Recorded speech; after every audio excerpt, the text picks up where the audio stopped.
Hi there, Brian Connor, host of the Adirondack Hunt Podcast here. We're excited to announce Big Woods Bucks' partnership with the most respected and recognized land company in the Northeast, Christmas and Associates Land Company. Owners Dan and Mark Christmas are two upstate New York natives with deep roots in the Adirondacks and Tug Hill Plateau, as well as two of the best big woods hunters you'll meet. Whether it's a newly constructed camp surrounded by state wilderness or a comfortable family getaway, their team of experienced land guides are the best at matching folks with the perfect land tract at an affordable price and with a simple, easy process. They even provide financing. Christmas Land Guides will provide full land tours using ATVs, snowmobiles, and even snowshoes so you can scout every acre of your property. In addition to finding just the right tract for you, Christmas Land and Camp staff can help you construct the camp you've always dreamed of using their in-house master builders. Every camp is overbuilt, carefully located, and rock solid. Whether you're a first-time buyer or an experienced landowner, Mark, Dan, and all the land and camp staff will strive to make your search a quality, once-in-a-lifetime experience. For over 30 years, no one in New York State has provided more big buck properties and family hunting camps to hundreds of folks who love the woods than Christmas and Associates Land Company. Dan, Mark, and the rest of the Christmas family remain dedicated to wise land conservation and treating everyone they meet like family. Always available 7 days per week, unless there's fresh tracking snow. Contact Christmas and Associates at 1-800-229-7843. Visit them on Facebook and go to landandcamps.com. The Adirondack Hunt Podcast is brought to you in part by Seek Outside Tents. Seek Outside is an American company producing lightweight, versatile tents and titanium stoves. The Big Woods Bucks team and their friends have hunted the Adirondacks with Seek Outside hot tents and found that it's the best way to get back into the wilderness areas and have a remote hunt. With few roads and hiking trails the only way to access most of the extensive backcountry of the Adirondacks, your pack needs to be as light as possible. Seek Outside's lightweight tents and stoves enable you to get back there into the most remote country and hunt mature Adirondack bucks that likely have never seen a human being before. Click on the link in the description, use code BWB at checkout on SeekOutside.com, and get 10% off your Seek Outside gear. Good luck on your remote hunt in the big woods. Welcome to the Adirondack Hunt Podcast, a Big Woods Bucks production. In this podcast, the Big Woods Bucks crew from New York sits down and discusses all things hunting, and even a little fishing, within the blue line. 6 million acres of old-growth forest and few roads make the Adirondacks one of the most challenging places in the country to hunt. From Iroquois and Algonquin deer drives to the early days of Adirondack guiding to tracking with a GoPro, the team discusses the history, legends, and lore of these ancient mountains. Along the way, the team interviews top Adirondack hunters. From well-known legends to little-known local legends, homing in on what it takes to be successful in these unforgiving woods.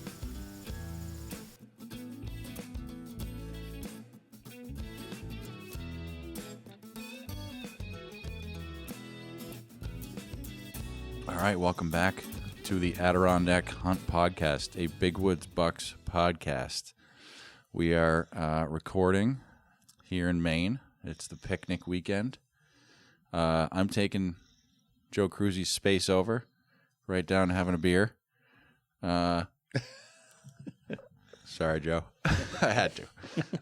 So we put up the sign. So we're all set. So we got Mark here with us, Mark Scheeren. Hi. There you go. We got... Hi. Just so inspiring. I'm glad my speech about inspiring people took... Hi. Yeah. Oh, man. So we got with us today longtime team member Bob Dunbar. Hello. And we have a very special guest, Hal Blood of Big Woods Bucks. Thanks for having me. Thanks for having me. Yeah, it's good to have you here, Hal. I think you just wanted me to keep an eye on you guys, make sure you're doing it right. Yeah. No, it's part of it. Yeah, we're new. We're a new podcast. This will be probably like episode 6 by the time you folks hear it. And we've had all these other amazing trackers on. We figured we'd throw Hal a bone too and have him on. So Yeah. So I'm hoping we could just hear from you, Hal. Because this is an Adirondack centric podcast.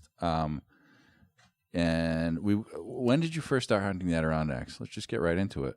Like, what was your first trip to the Adirondacks? I lose track of time, You trying to get a year out of me? Yeah. I have no idea. When did you, well, let me ask you this. I got a close idea. Yeah. Probably around 2011 Okay. or 12, maybe 12. I was going to say 10 years ago. Okay. Yeah, 10, 12 years ago. And what first prompted you to go to the Adirondacks?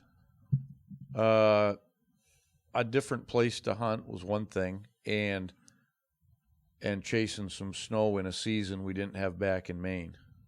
Right. Okay. So just really that reason. Yeah. Because sometimes I knew there was snow in the Adirondacks, and when we might not have it, and especially the high peaks, they can get some early snow. So I had talked to a few people about it, and then my buddy Steve actually has a place over there. Well, it's not in the Adirondacks, but it's on the back. It's on the New York side of the Lake Champlain. But anyways, he had a place not too far from there, so we got talking about it and decided to give it a whirl. So Chris went with me. We went scouting in the spring. Oh, that was your first time? Yeah. Oh, so folks, just to give you context, that's the Larry Benoit video that we have up where Hal's talking to Larry. No. Oh, no? That was a fishing trip when we went to see Larry. Oh, okay. Yeah. No, me and Chris, we went over to Saranac Lake, and I had a client of mine that lived north of there, up on the border. Can't think of the town. Right on the border of Canada up there. And he hunted that area. Like, I don't know, there's an area they call Paul Smith's, and, some of you guys would recognize them places. And I didn't know nothing about it. But he said, yeah, I'll show you some places that probably pretty good or whatever. So he actually met us there and drove us around. We went, showed us some places, in that basic area.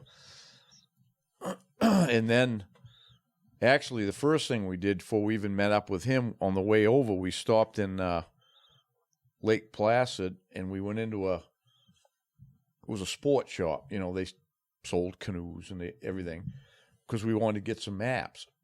So we went in there and talked to the guy in there, and I got all the maps, and we was telling him we was going to come over deer hunting in the fall. He says, yeah, I used to deer hunt here. He said, but I haven't deer hunted in a while, so he said, I'll tell you my favorite place.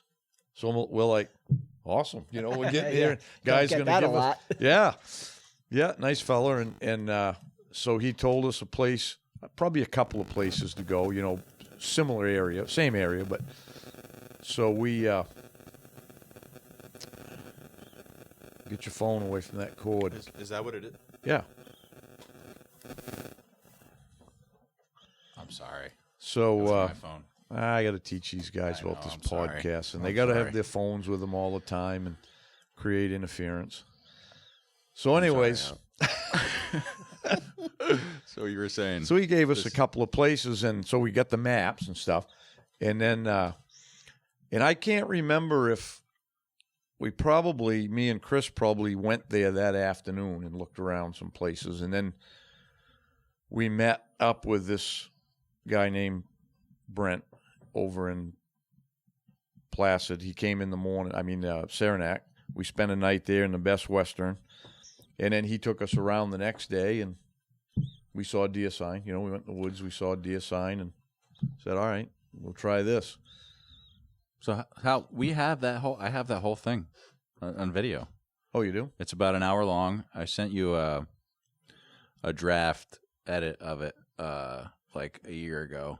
It was like a lower priority, but we should return to that and publish that, because you guys filmed that whole scouting trip. Oh, yeah. Yeah. Did you find it? You were up near Placid. Is that where you launched your Adirondack? Yeah. So did you find that it was? The first time I hunted the high peaks, I was thinking, I'm spent before I find a track, because it was just so rough and tall. Rough. And there wasn't many deer, really. Right. We did find a place And actually, the place when we were scouting, we found the most deer sign wasn't like way up high. It was I remember correctly, there was an old meadow there with a stream through it. Mm-hmm. And on the back side of that, it went up. This wasn't really a mountain. It was a high ridge. And there was pretty good sign there. And it wasn't like it was a long way back. It wasn't more than, I'd say, a half a mile back from where you could drive. So we looked at that and we said, well, that's one place we got, filed it away, you know. And so then we ended up going back. We had kept an eye on the weather, and I don't know what time of the season it was, but there was some snow over there. So we ran over, me and Steve.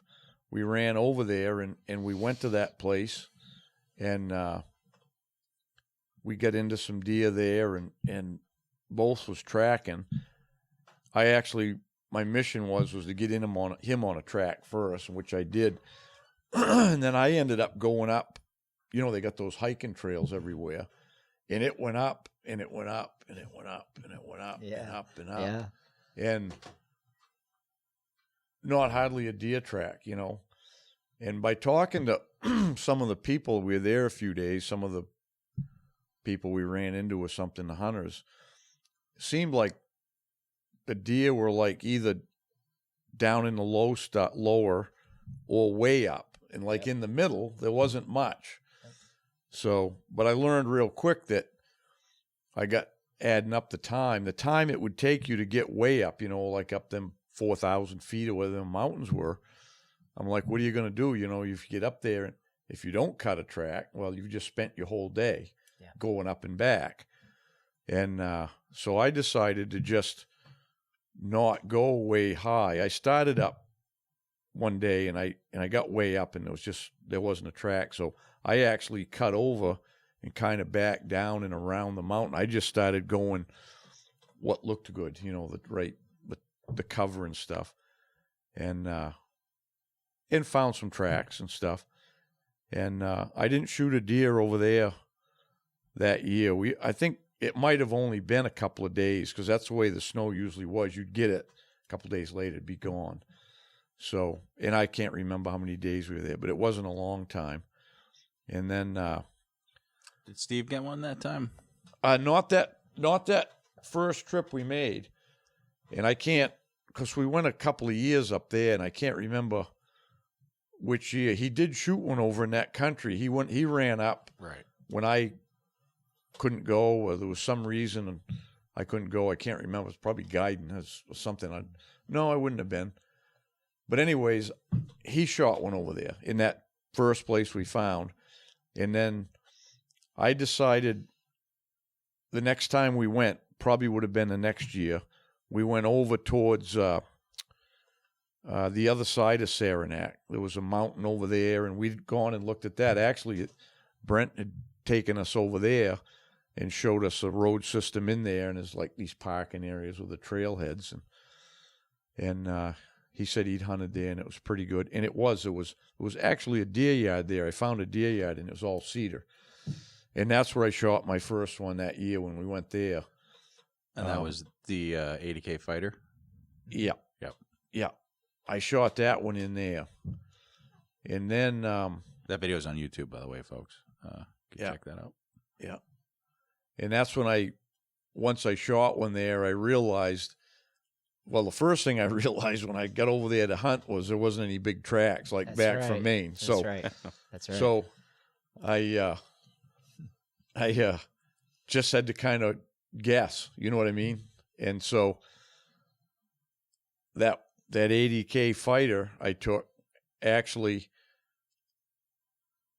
I don't know if it was the one that I started on, but he got fighting. The story is, and it's on the film, he started fighting with another buck, and he's the one that won the fight.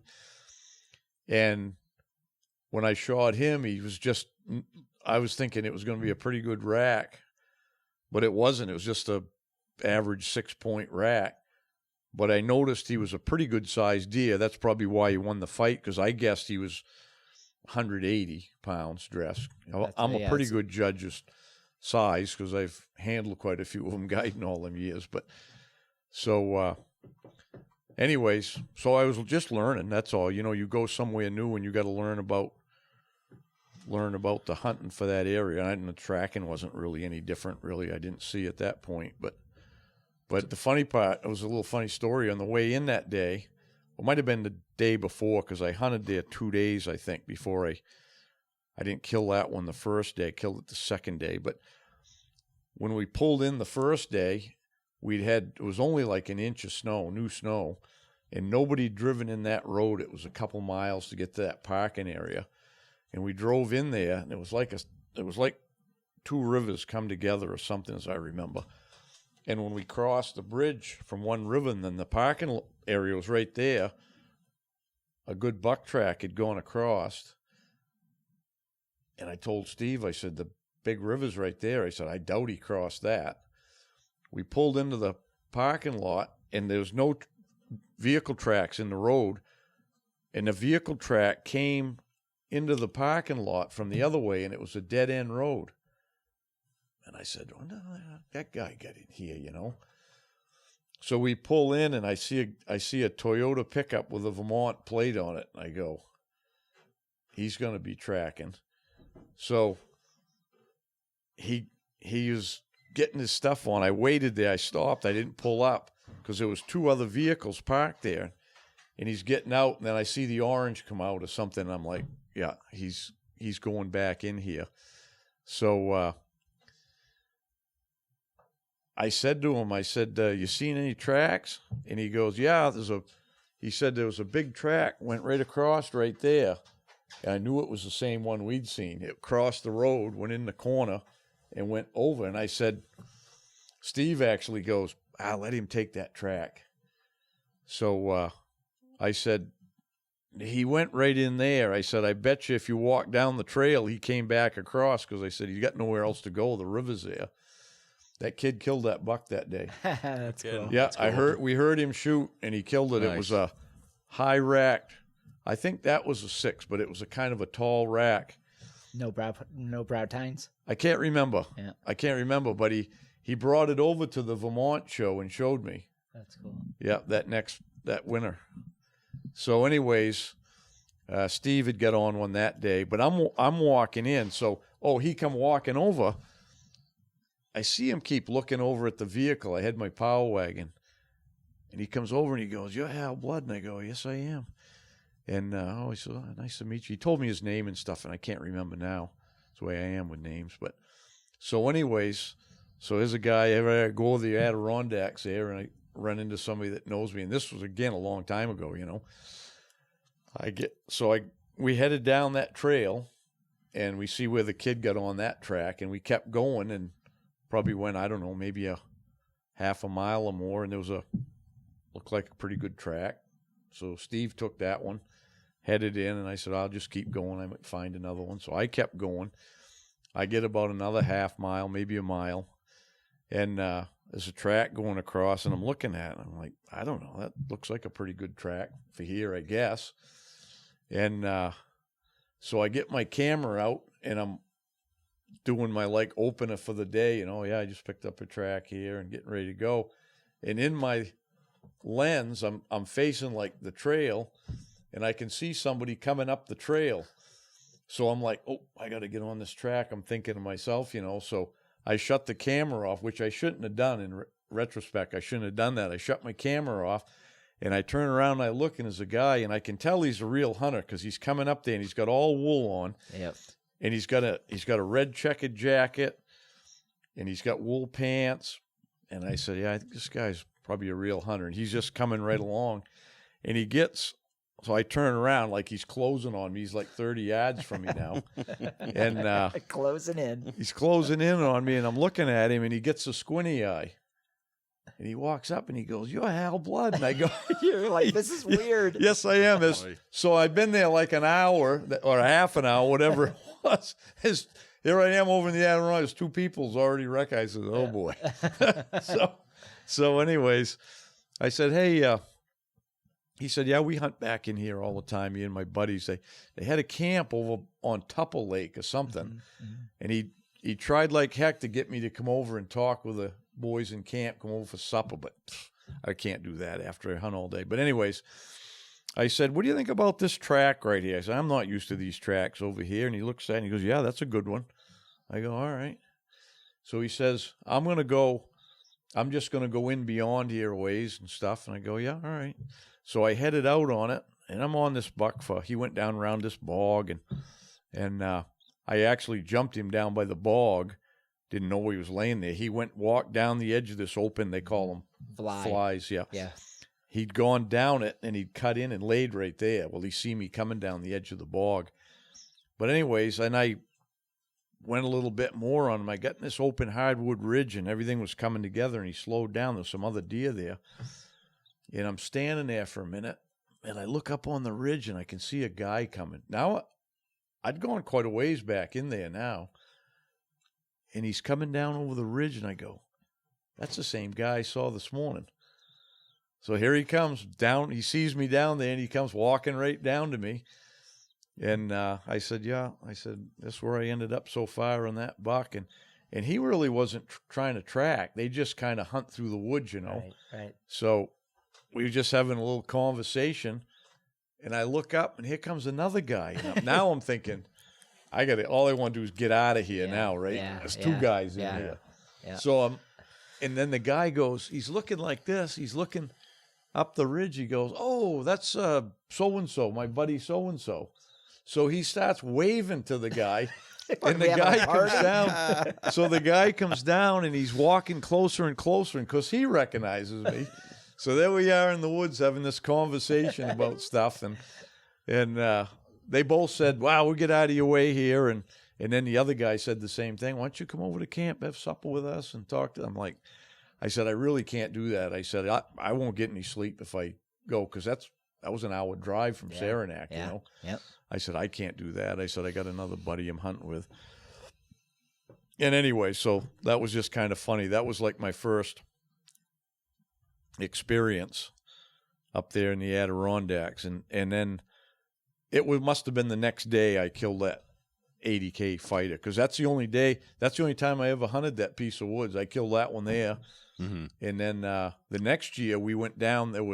I guess there was no snow, but there's another town south of the high peaks that had some snow. We called a guy, and we went over there and stayed. It would be west of or south of no, I think it was west of Long Lake.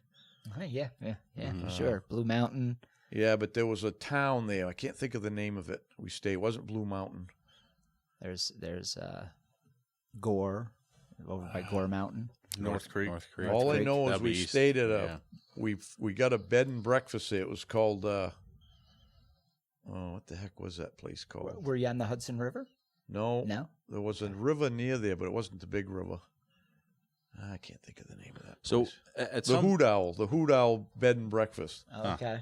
In this town. If you know where that is, shout it out in the comments. If you know what Hal's talking about, I can't think of a town west of. Well, anyway, we hunted a couple days there, and the snow got melting off. And there was another little storm had come through, some of that lake effect, and we'd heard it was up towards Tupper. Mm-hmm. So we struck out that morning. We headed up that way, and it was crazy because we drive along and there's this bare ground. And then you'd hit a spot, and there was 2 inches of snow. Yeah. We went over a ridge, and now there's 6 inches of snow. Yep. And we're headed for Saranac. Yep. I said, Steve, and it's probably like 9, 10 in the morning. I said, we better get out and hunt here, Steve, you know. So we just pulled over in one of them turnouts and struck in the woods and started hunting, and we actually found a buck to get on in there. But, I tell people that all the time. They say in the Adirondacks, how should I hunt? Because I think Mainers, and they don't understand you don't have the access. So you have this main road. Yeah. And I said, just literally drive until something looks pretty to you and park and go walk. Yeah. Because, unless you're really going to pour over the maps and you have something in mind, the deer are pretty much everywhere if you're willing to walk a good distance, Yeah. Yeah. So that was like the last time we hunted over there, because I think it probably was that winter. I met Joe Denito over at the Vermont show. that's when I met him, and we got talking, hit it off, of course, and stuff. And So that would have been like 2012 then that you met him around no, then? later than that. That was Yeah. a few years later. Yep. And then it's probably about 15, something like that. And so you meet Joe Denito, and is that when you started hunting the Western Adirondacks? yeah, that's when he said, Yeah. "Hey, bro," he said, "You're welcome to come over and hunt with us over at my camp there." And Yep. So that's where we went. Probably that next year, and I don't remember if it was that year. If we had snow the next year over there, we went there, but I'm not sure. Like I said, every year was different. So yeah, so then I started hunting over that way towards Old Forge and down over that country there. Or as we like to say here, Upper Tupper. That's where we all hunt when we go to the Adirondacks. Everybody. That's our little inside joke, just so we don't give up Yeah. spots. I got you. It's like it's the equivalent of Portage Brook, but for our podcast. I got you. So there came a time when you had Jason with you in the Adirondacks. I guess that was probably in the Western Adirondacks. And That's the first year we went to Joe's camp. okay, so Yeah. can you tell us about that? So that story? Jason met me there. I called Jason. I said, "Hey, I got snow up there, and I don't know what part of the season it was." And I think by now I had sold Cedar Ridge. I'd sold my camps, and I couldn't guide anyway, so I wasn't guiding then. So I basically went hunting with Steve most of the time. You know, that's the way we kind of did it. And so Joe said they had snow coming or whatever, and I called Jason. I said, "You're gonna meet me up there at," I can't even remember it was like a store at the village there out on that. I don't even know. Is it Route 30 that comes up out of Utica? Yeah. So, anyways, 12. we met up. 12, I think, but yeah. 12. Yeah, 12. So we met up and we went there, and Steve had already made it there. He was on his way up, and so had some nice snow. Not a lot of snow, but a couple inches of nice snow. Joe said, "Yeah, why don't you try this spot here?" And it was one of them places where they're still logging because like the state bought the land, but they can log it for so many years. It was one of them deals. Like Nature Conservancy, where they buy it off the logging company, or something like that. Yeah. So it was like that, and it was all gated. Right. So I said, "Yes, we'll walk back in there." So we went down, parked at the gate, and we just walked in, and we'd see a track here and there, and not a lot of tracks, but a few, and just had a plan. I'd got my map out, looked at it, and I said, "Well, we'll make this big circle for the day up in this country here." And we'd been quite a while looking for a track, and there wasn't a lot, and we didn't find anything interesting to take. And we finally, like I was made about half the circle, and stumbled onto a good track. I go, "That's a good one right there." And it wasn't like that old either, So we get on that track and caught up to that buck in like 500 yards. And when we got on that track, it must have been 10 in the morning or something by then, or maybe 11 later, And all it did was when we picked it up, it was right by one of them flies, whatever you call them. Yeah, Vly. He was It's headed the Dutch right word in it. for field. Just so Okay, we're not so- just total weirdos who make up words. He crossed it. It was like 200 yards across it, and then it was kind of a horseshoe on the other side, and he went right into the middle of the horseshoe, and I could see that it was all a spruce knoll in there. So we get in there, and he starts up the spruce knoll, headed right up in it, and I'm just creeping along, and now Jason's early on with me, and I'm thinking, we didn't really make a signal or make any really connection about anything. So I'm just expecting he's going to tell me when he's got the camera ready and stuff like that, Yeah. So we're going up the hill, up through there, and it's tall spruce. It's like, you can see it's like right up through the open, except there's 3 or 4 foot spruce and fir trees carpeting the ground there. And we're going up through them. You could see where he went, was knocking the snow off him. It's like a path. Yeah, and he got up almost to the top of that knoll, and he turned directly to the left and started going like side hilling it. So I turned and I looked over there, and I'm like, I just stopped for a minute thinking over. And again, you can't see nothing. It was as far as you could see was that stuff. And I turned on that, and I didn't go probably 20 yards, and that buck jumped right up in front of me, like 20 yards in front of me, or maybe 30 at the most.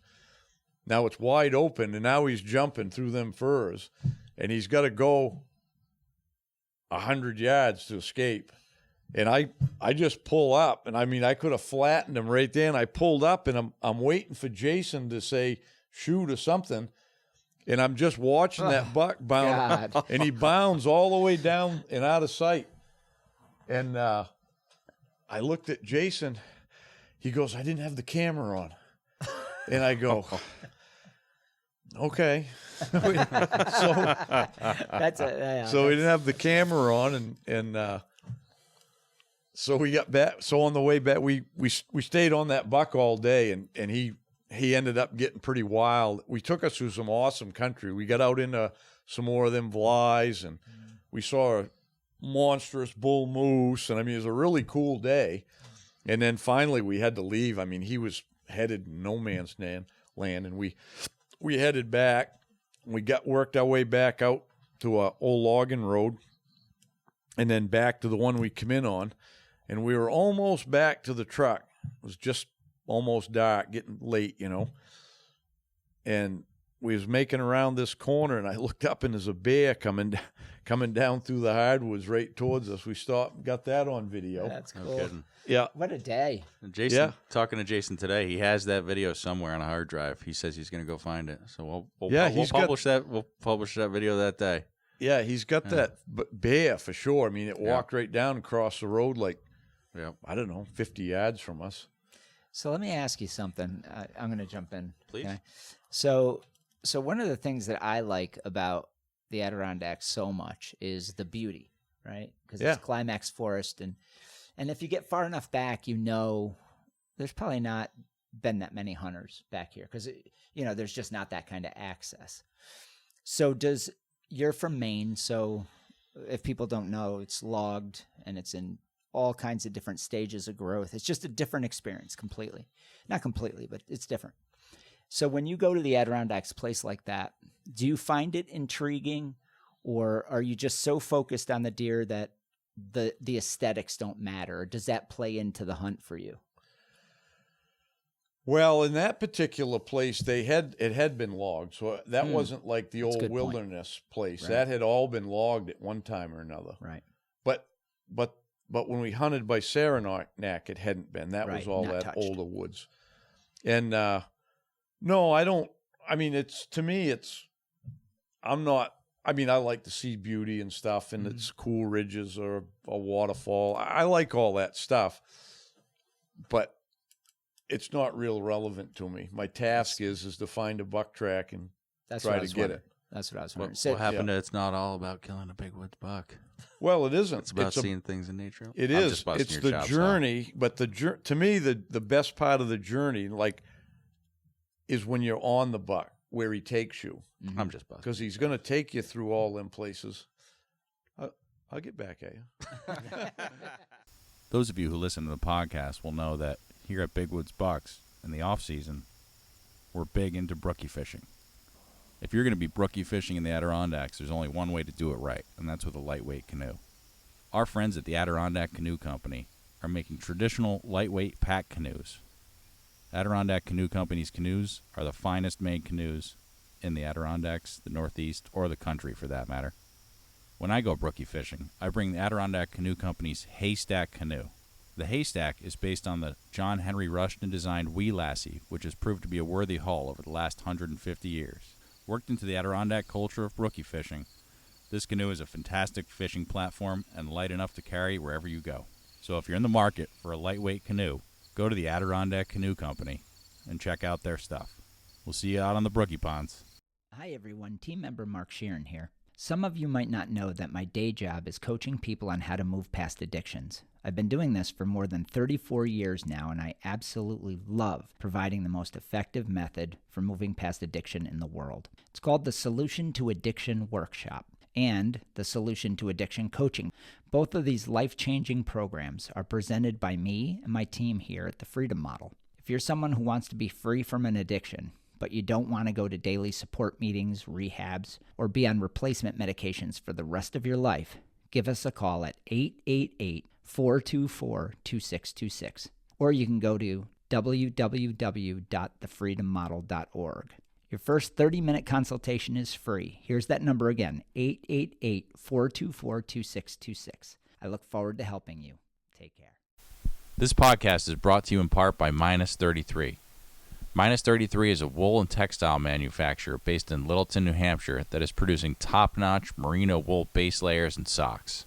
Layering your clothes when you're hunting the big woods is key. As we've discussed on this podcast, the conditions and distances involved in hunting the Adirondacks mean that you have to take your gear seriously. You can't afford to not have the best gear, and that's particularly true of your base layers. Minus 33 long johns should be an essential part of your gear system to keep you warm while you're out in the Adirondack backcountry. As for socks, I've tried dozens of pairs of wool socks over the years, and Minus 33's Heritage socks are by far the comfiest. If you go on the Minus 33 website, you can read about the care that they've taken to create these socks, and once you put them on, the difference is obvious. They're perfect for long days hoofing it up and down mountains in the Adirondacks. So get prepped for the season now by clicking on the link in the description and getting stocked up on Minus 33 merino base layers and socks. Happy hunting. Let me ask you something, because I think this is one of the cooler and maybe undertold stories of Big Woods bucks, is the time you came out for early muzzleloader and it was 90 degrees, and Bob, who's been quiet this whole time, shot a beast of a buck. I don't know whose story that is to tell, but I think the listeners should hear it. Yeah, I remember the funny part for me about that whole deal was when we went in to drag his buck out, I'd been right there that day. I walked right through that same spot, right where he shot the buck. It was Hal's buck. Yeah. No, it wasn't mine. It wasn't there when I was there. It was there when Bob was there. It was Bob's buck. Yeah. Yeah. So what happened that day, Bob? Well, it's a funny story. Mark and I always have this habit of, and we could start out in the same point anywhere in the Adirondacks, or actually two different points, miles apart. Yeah, miles apart. Miles apart. Mm-hmm. And sometime during the course of the day, we're going to either cross one another's tracks, and it'll be tracks in the leaves. I mean, it's been where we look down and I'd be like, those are people tracks. Mark's been through here, you know? Always. Or at that particular day, we were on the end of this one pond, and I'm walking along, and all of a sudden I look, and Mark is 20 feet ahead of me in this little spruce cluster, and he doesn't know I'm there, and I whistle to him, and he turns around, and we're like, oh, hey. Because we always seem... And that's miles back. And you're talking miles of space. We always seem to cross paths. Let me just add here, and we'll get into this in subsequent podcasts, but Mark and Bob are childhood friends. They grew up together in Scaticoke, New York. So they've learned to hunt together, just to give some context. Oh, yeah. Since we were 10 years old. Yeah. Yep. So we walk up this other ridge, and then we go down to this one swamp, and we kick up a buck, and it's a good buck. I didn't see it. Mark got eyes on it. He said, "Oh, that thing's got a rack," and I'm like, "Okay." Mm-hmm. So he says, "Okay, well, I'm gonna track it. I'm gonna bare ground track it," and I'm like, "Well, that's a one-man job because you're on bare ground. It's tough. It's tough, and two people, will never see it, right?" Mm-hmm. So he goes around one side of the swamp. I go around the other, and I'm thinking, well, there's going to be deer in here because it was hot. I mean, really warm. It was 72 degrees, and I was in a t-shirt. For those who don't know, the early muzzleloader in the Adirondacks is like the week after Columbus Day, so it can be like Indian summer, full-on Indian summer hot. For sure. Leaves on the trees and everything. Oh, yeah. So I work up this ridge, and I'm walking along this one spot, and all of a sudden I see a deer take off. So I'm like, oh, well, they're in here. They're in here, and I know they moved through this one spot. So I get to this one vantage point where I can see where I had shot a buck before, and I'm just gonna sit here. It was like 3:00 in the afternoon, and I said, I'm just gonna sit here till it gets close to dark, and then I'll walk out. I was like 1.5 miles out, maybe 2 miles, and so I was just sitting there, and I hear splash, splash, splash. Now there's a beaver dam right down below me, and I'm like, oh, that ain't no beaver. And it ain't Mark. And it ain't Mark in the pond because he's way on anyway. He's way on the other side. And I look down, and there stands this 9-pointer, and he's just kind of looking around. He had crossed the beaver dam, and he's looking from side to side, just checking things out. And I'm literally 40 yards above him, and I've got a clear shot with the muzzleloader. Now I got a camera on my muzzleloader, and I'm like, I don't have it on. I'm like, okay. I just bring up the gun and I level him. Boom, done. And it was probably it was the biggest buck I had ever shot. What a rush. Slammer. Oh my God, yeah, absolutely. Yeah, so I walked down to him, and I'm in complete disbelief, that it was that quick. That video is up on YouTube, by the way, folks. Yeah. You can go find that. And so then I'm trying to take I had a Tacticam mounted on my rifle, but then I've got my cell phone, and I'm trying to take all this video, and I took a bunch of like B film after it, and it didn't work. I was so amped up and falling apart. I mean, the video is like 1.5 minutes, but I still love it because you're just like, oh my God, what a piggy! 1, 2, 3, 4, 5, 6, 7, 8, 9. What a piggy! What a piggy!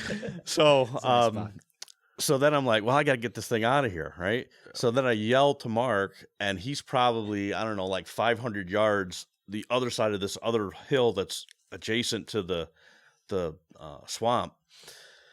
And he eventually comes over, and he's like, oh my God, that thing's a tank. And I'm like, I know, right? And so then we start the drag. Now, the February prior to that, 3 days before my 45th birthday, I had quadruple bypass surgery. Right. So I was a little worried. Yeah, Mark was a little worried. I was like, dude, dragging on bare ground, 180 pounds.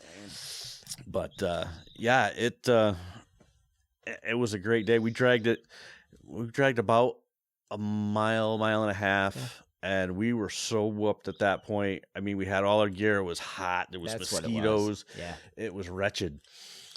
So we get to this one point, and I look at Mark, and I'm like, I'm done. I can't drag this thing anymore. I'm done. And so we said, all right, well, let's go get Chris and Hal. And I said, well, maybe Jim Doyle's there, and he's got his cart. We can get his cart. And so we pile all of our gear and our muzzle loaders. We leave it right in the trail because by that time it's dark. Right. It's like almost 9:00, I think, by the time we were out. Right. And so we go to the restaurant, and Hal and Chris are there, and we're like, oh. And I walked in, I said, and Jim Doyle was there. I said, Mr. Doyle, can I borrow your cart? Yeah. And the reason we knew he had a cart was because it was in one of his videos. I remember I was like, I think he's got a deer cart in the back of his truck. And that was the beauty of YouTube, right? And Facebook. And he's like, I do. How do you know that? Like, yeah, I do. He's like, but he was gracious because it was all of us pulling that deer out. That we all walked back, and we had Jim's cart, and we walked back, and Hal and Chris and Jim Doyle and Mark, myself, we went back and loaded it up and walked out, and what a day. So I know if Hal were coming and hunting and I shot a massive 9-pointer, I would feel like such a boss. So Hal, what were you just like, wow, this Bob guy is awesome. He got it done. I struggled out there today. This guy killed a 9-pointer. Probably with those conditions, probably my real thoughts were, lucky bastard. We prefer the term serendipitous. So Hal, you're not known for, hunting on bare ground. I mean, I know you have over the years. I mean, over the years, I think you're more selective and hunt snow. Why were you out there to begin with? I'm just curious. And I that don't even remember why. I think what had happened, Mark, is that you had invited him down for the opener and the muzzleloader, him and Chris. Yeah, there was something you wanted us to come over and film or do something for the opener. That's right. I just wanted to get us together and film the Adirondacks. Yeah. That's all it was. Yeah. Yeah. And I was new to Big Woods, like getting involved. Boy, how long ago was that? Well, I had my surgery in 2015, so it would have been the hunting season of 2015. Yeah, so I was writing articles, and I was like, you know what, we got to get the Adirondacks on the map more, and I remember I printed off a bunch of maps of that area for you and Chris, and Trying to butter us up. yeah, and that was a nice trip though because, well, first of all, it was great for me. Well, it was weird because it was weird because the first night we went to the bar, the restaurant, and Jim Doyle was there. We didn't know he was going to be there. He happened to be hunting in that area. Yeah. And Jim was like, Hal, Chris, Mark, and then we all kind of came together. And then the following day, you shot your buck. Then we went back to the bar. Then I asked about the deer cart, and it was so strange because for us, it was having Hal and Jim Doyle pulling Bob's deer out was pretty cool. That's what I'm saying. It's like a roller. It's a power move. It's a big time power move. Yeah, it was neat. It was just really neat. Now I'd been around Hal a lot at that point, but Bob hadn't been around him as much, and I didn't know Jim Doyle personally, so. And hearing his stories about all the bucks, he's a super nice guy, like super, super, super nice guy. And Jeff is too. They're great people. So it was just all these factors came together. And that's how deer hunting is. It's a strange thing when and I don't know how this works in the world, but when you have something that's a passion, it like sucks in. And you were talking about today at the meeting, how it pulls in all these different people. And we wouldn't know each other. Nobody in this room, maybe me and Bob, but we wouldn't know each other, except for this animal, that brings us together and all the effort we go through. So one day I was talking to my son, my youngest son, and I said, me and Austin and Joey were talking. I said, we go through all this effort. And then when you shoot a buck, and it doesn't matter when it happens, you get a massive rush and you're filled with joy. Right? You're filled with joy. It's the most amazing thing. And I figured it out the other day on my phone. I shot 42 deer, right? 30 bucks and 10 does, whatever it was. And it never gets old. So I was saying that in front of Joey, and Joey's relatively new at hunting. He's not that into it. And he said, no, Dad, it's exciting every time because you're constantly anticipating that moment. So he goes, I don't know of anything else where you engage in something and you are constantly waiting. And he goes, you do it for weeks. And you're thinking, yeah, when's that moment going to happen? And then when it happens, you're like, and you watch it with Hal. He's been doing it forever. And he'll have that after the kill shot, like he'll have the video and you can hear his breath. He's like, well, I got another one, but you can hear the excitement still, right? You still get excited at it. Oh right? yeah. It's like it's amazing. Just shooting them at the end is just the culmination of it anyways. You know what I mean?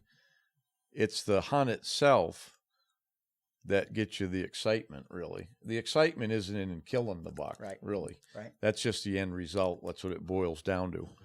But the whole hunt, the way they play out, that's why, like, I could never shoot a deer driving down the road and see a buck standing. I could never do anything like that.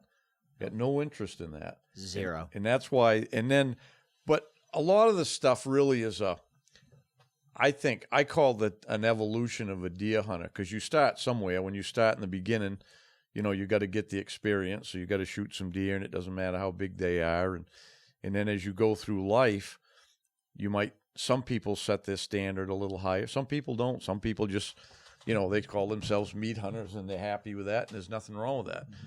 But, once I shot my first buck tracking, which took me 7 years. Now I didn't hunt a lot them 7 years. I was trying to build my lobstering business. And I was broke, so I could only go the days. I can relate. I could only go the days that the wind was blowing too much to lobster. But after 7 years of hunting up north, in the big woods, I shot that first one tracking. And then once I did, it was almost like it was kind of like a relief, but it was kind of like an aha moment. Like, that's how it's done. That's what you do. And then from then on, I just wanted to focus on shooting a big one. We always say a 200-pounder, but you're never going to always shoot a 200-pounder because it depends on the time of year you shoot them, right? Mm-hmm. Mm-hmm. You can shoot a 200-pounder the first week that's going to weigh 180 the end of the season, the same deer. Yep. But that, I just mean a mature deer, an older buck, and that's what I set my sights on. And then that's all I wanted to shoot after that, So let me ask you, Hal, after that, so you had the 80K fighter. How many Adirondack bucks have you killed now? I've only I've shot 3 over there now. I shot that one last year. So, because last year when I went, it'd been 5 years. Because when I started back into guiding and I started the outfitting at the lodge, I couldn't go nowhere. right. So I hadn't been for 5 years. And I finally, when I said last year was my, when I started last year, I wasn't guiding anymore. And then I shot my buck, and my focus was on Ryland getting his. Then I had a chance to go. Like, it was the last week over there. It was our muzzleloader week here. But I'd only shot 2 before that. The other one I call him 80K Joe, because Joe Denito told me that was the year I had I think it was my meniscus problem in my knee. I had an operation coming up. Yep. And it was, I don't know, we had about 6 or 8 inches of snow, and it melted and it froze over, and it was a solid, you had to pound your feet through it. What year would this have been, if you remember? What's that? What year would that have been, if you remember? Well, it was probably like 6 years ago. It was like probably a year or so before. 2018. Yeah, probably something like that. Yeah. 17 or 18. So that was another Western Adirondack buck over by... Yeah. But he had actually shot at it the day that he shot at that buck. He was tracking it, and then the next day, wasn't it feeding or something? Yeah, is that the one that was feeding on the? Yeah, ferns? I got the footage of that. I sent you that, didn't I? I had it on Tacticam. Yeah. Oh, I got it on Tacticam shooting it. Yeah, I got to put that on my BWB to-do list. Yeah, to ask you about that. So Joe had shot at it, and he said it was a pretty nice buck. But the next day, and I pounded around all day in the snow that day, and my knee was like killing me. And I said, I told him, Steve was there too. I said, I ain't going too far today. So Joe said, because he had tracked the buck when he shot it. He come out to a road, and that's where he left it. And it was dark, and he walked out the road. He said, and it was headed down towards a river in there. And Joe, I didn't know the area at all. First time I'd been there. And he said, I don't think it's going to cross the river. It should be right down in there somewhere. And I said, all right. So got Steve on a track, and Joe went somewhere. And I said, I'll just poke on it. I ain't going to hurry or nothing. And he didn't go very far. I finally got to, he went probably a mile, and I got to where he had laid down and got up and was going again. And then he started feeding. So I was just trying to be as quiet as I could in that crust, and it was windy. I had some wind. That was one thing going. And he kind of went around a corner. He's in a flat right down by the river, and then it kind of come up a ridge, and it went around a corner. When I come around that corner and started working out, I'm looking ahead, and he's feeding right in the hardwoods there, about 50 yards out there, pawing through the crust to get them ferns like they do, Yeah. I watched him for a little while. I kept looking at him, and I go, geez, I don't know that. I said, I don't look that big. It was just a basic. It would have been a 10, but that one had no brow points. Yeah, so my that's first a 2 lot. bucks I shoot out there don't have any brow points. But I didn't know it till I shot him, because I'm thinking it's a 10-pointer, he's broadside there, and he comes up feeding, and he's looking around. Then he goes pawing a little bit there. And so finally I go, well, Joe thought it was a pretty good buck. What the hell? I'll shoot him, you know. So So was at that trip, you were telling me about footage that someone has, whether it's you or Joe, somewhere, where was it that you had fallen in the stream? that wouldn't have been that year. That was later. That was another. That was that might have been before. The stream footage would have been before that. Does he have that? Did we talk about this? I don't remember. Yeah, he's got it. It was on his video. Yeah. Yeah, because I think he had his own camera. All right. Yeah, we'll have to ask him. Yeah, I'll ask him about it. Yeah, we tracked. He had shot his buck the day I got there. That's the one I called Skinny. He talks about that. The one I called Skinny. Beautiful 10-pointer. Yeah, it's a nice buck. Yeah, and he said I rolled in after dark, and him and Steve were in there eating supper, and I grabbed some stuff out of the truck, and I walked in, and I said, "How'd you guys make out today?" And he goes, "Didn't you see him in the truck?" And I go, "No, I didn't look in your truck for anything." So when I went back out, and I had my headlamp, I went back out to get my other gear, and I looked in the truck, and I see that rack first. You know, he was like laying on the tailgate. I go, "That's a pretty nice buck." And I looked at the buck, and I go, "The hell can that buck have a rack like that?" You know. And I'm looking at it. It looks like a spike horn back home. You know, the body. Yeah, Put all this energy into the rack. yeah. Yeah, I went back in, and I said, "Geez, Joe, that's a hell of a nice 10-pointer there." I said, "But man, that thing is small." He goes, "Well, I figured it. I figured it would go 165." And I go, "Well, that thing ain't gonna weigh 165." Yeah. And Steve pipes up and he goes, "I told him 155. I think they were arguing about that. I go, "It ain't gonna weigh 155 either." And Joe goes, "What do you think it weighs?" And I go, "I'll give you a $145 on that." That's He what goes, it was, I think, right? Yeah, I think it was 146. Yeah. He had to drag him down. He was into two of them buck pools you have out there. We had to, you know, the day later or something, it was Saturday night or something, we had to go down and he had to get him weighed at these two buck pools he was in. Mm-hmm. Yeah, 146. I couldn't believe it. That's when I realized, I'm like, you ain't got to be a very big buck to have a rack out there, you know? And it can be tricky. That can be Yeah. really tricky because, like my buck last year, had a great stride, medium width stagger, but a good foot. And I could tell he wasn't that heavy, but that doesn't matter. I mean, I've had that 160-inch deer that taught me years ago. Small little feet, same track as what I tracked this year, and what I end up shooting is a 145-pound 7-pointer with a small rack, not small, whatever, 2.5-year-old.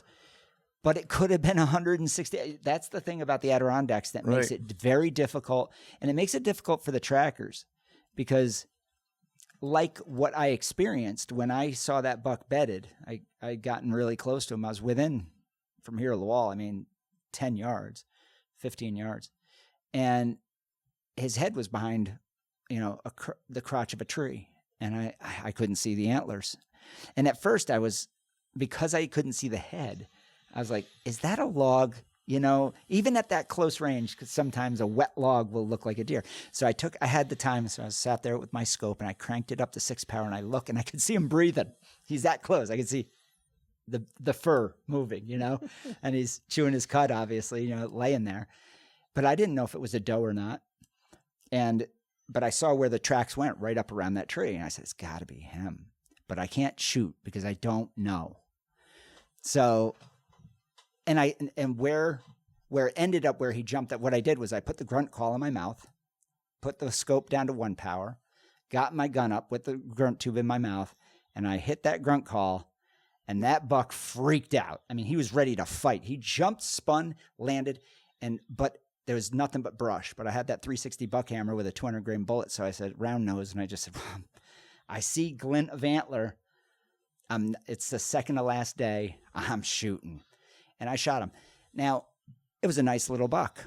It was a good buck. I was extremely happy. But for all I knew, it could have been 120 inches, but it wasn't. It was 80 inches or whatever. And he just happened to have, you see the pictures of him laying down. He has lanky, long legs, I mean, he looks ridiculous.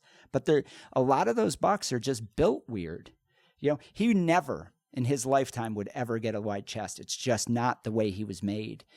And people don't know, but there's a lot of southern genes in those lower Adirondacks or western Adirondacks that exist. And so you, as a tracker, sometimes you have to make a decision like that. And you might be disappointed. You also might be very happy because some of those, you look at what Jim Massett's shot, some of those bucks were 135 pounds with record, and they're in the record book. You know, they're massive antlers. Yeah. So you just don't know. And that's the trick with the Adirondacks. That's the hard part there because, like I said, I shot the first two I shot there. I thought they were both good bucks. Like I said, I can't remember. The second one, that 8-pointer, was probably 150 pounds. He wasn't a big deer. First one was, though. He was a big deer, but poor racks. And then the one I shot last year had a better rack. It didn't have the biggest rack in the woods. That pretty was nice one, though. 9-pointer. Yep. And then, but he was a pretty good sized deer too, because Joe had shot his buck the day before. He had shot a beautiful 10, heavy rack. One beam was broken off, so it really wouldn't have been a 10 because the beam was broke. But it's basically a 10-pointer. And when we hung mine up beside his, they were within 5 or 10 pounds of weight. They were almost identical sized deer. Mm-hmm. And one had that big, thick, heavy rack, and mine was just I call it an average rack. It wasn't a small rack, but it wasn't a big rack either. It was a nice one. Yeah, it was a beautiful buck. But that is the problem there, tracking. If you can't get a good look and you just see antlers, you know, that glint, and you're figuring on the track. And Joe always talks about, you know, go for those. He calls it an oh shit track, but they're far and few between. You know, and if you have, like, I don't have a lot of time to hunt. I can hunt about 2 weeks. And, you know, I can't be that choosy sometimes, well, you know? Well, not to mention, I mean, you and I are, you know, I'm 5'6". Right. Okay, I'm not 6'2". Right. My inseam's not that long, so I have to take a lot of steps to find a track. Yeah. It's true. That's true. And if you have limited time, you're gonna pick what you can pick. And sometimes you get lucky and sometimes you don't. I mean, that's just the way it is. You know. Now, when you get that big monster track, then you're excited because it makes things so much easier. You know, a lot of those marginal bucks, you get in with a barnyard, and I did this in Maine 2 years ago. When you have a small buck, you have to sort it out. So you've got to spend a lot of time and keep track of everything because you're going to have 5 deer leave that area, and they're all the same size. You know, and that happens a lot in the Adirondacks. So it made me a better tracker, for sure. Or you just bail and look for something bigger. But the other thing I noticed, I'll tell you this. Let's say you get on a track that's one of those, what I call marginal, you know, it's got a decent stag or whatever.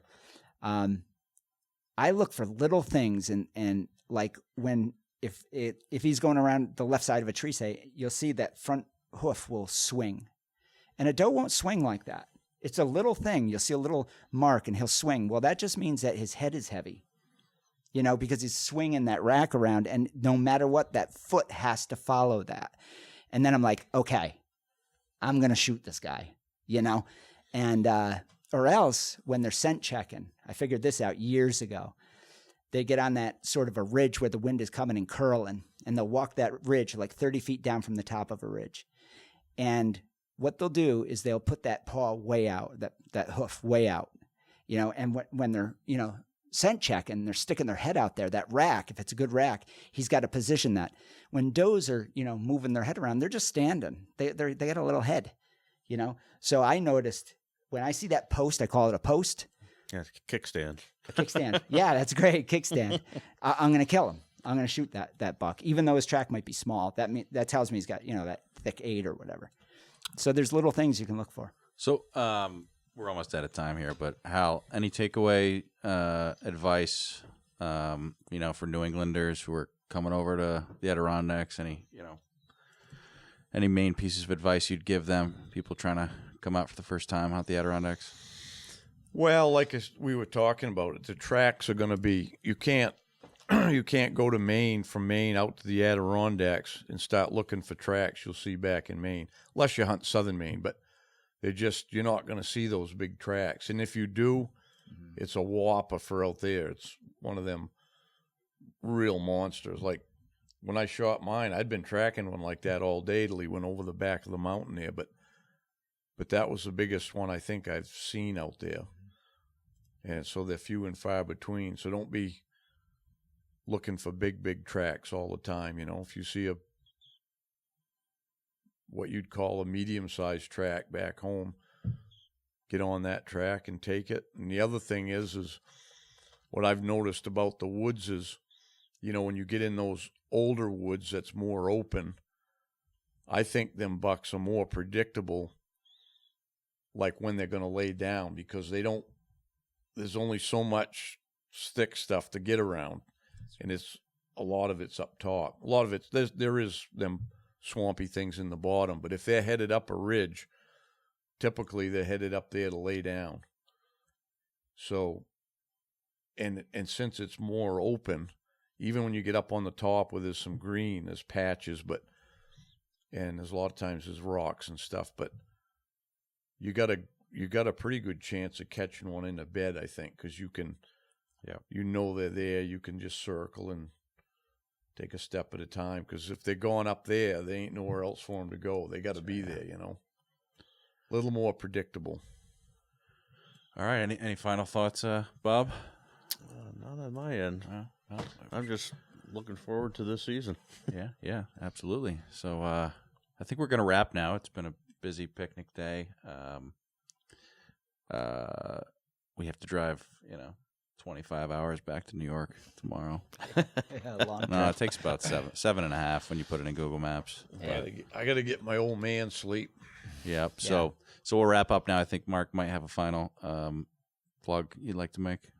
Oh, always. I run the freedom model, so if you want to get over an addiction or you have a problem with drugs or alcohol, and you don't want to go to meetings, you don't want to go to rehabs, you don't want to be stuck in endless recovery, I can certainly help you or coach you on how to do that and move on with your life. And I'll just mention one more thing.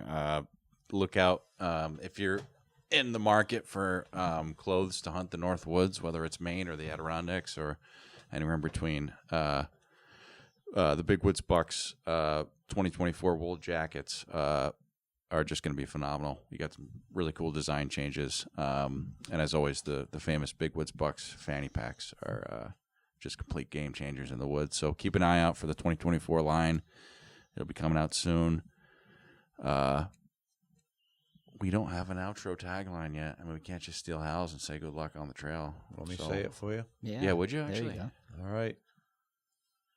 Until next time, good luck on the trail.